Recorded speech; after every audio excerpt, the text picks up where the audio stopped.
And how many people would love to leave a legacy of a clean, green, and sustainable planet, as opposed to a giant check in the bank for future generations?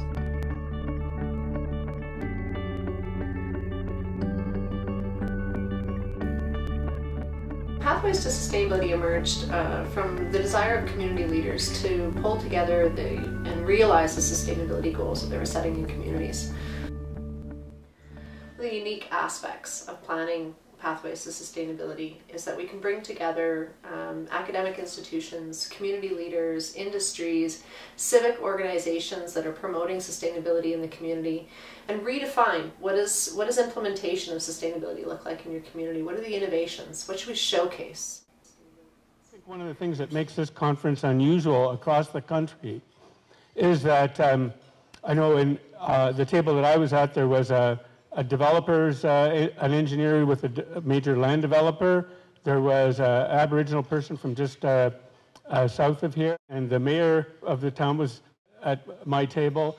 And all across the room, you could see this enormous variety of people.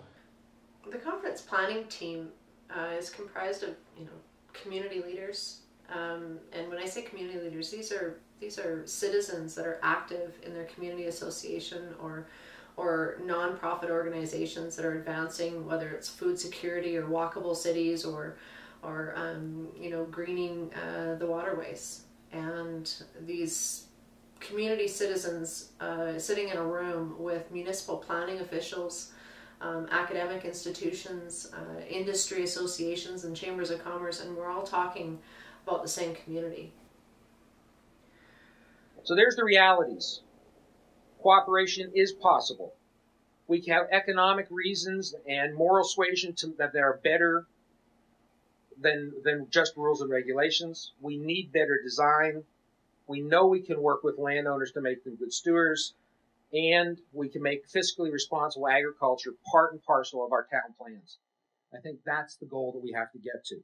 When we are faced with a problem, we don't necessarily have to reinvent wheels. We don't necessarily have to come up with some incredibly elaborate technological fix.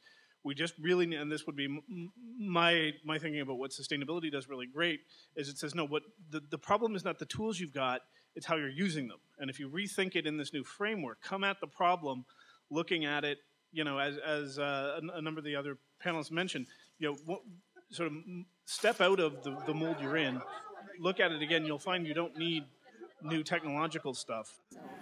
Going back to play is a strategy for a lot of things today. Remembering how we played and why we played with Lego.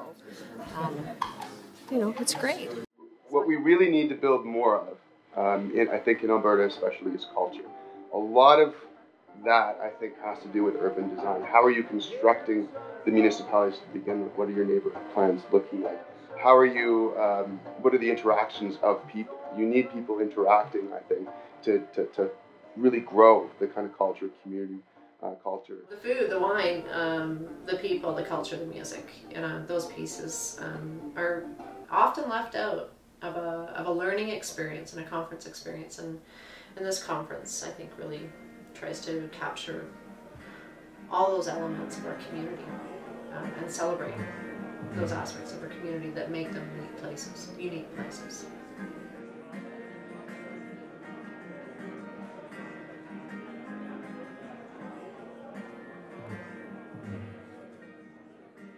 My experience with the Inuit changed my life because they taught me that in circle, all the solutions are in the circle. All the answers to the questions you're holding right now are in our collective wisdom and experience. There's nothing to do except listen to each other and then act.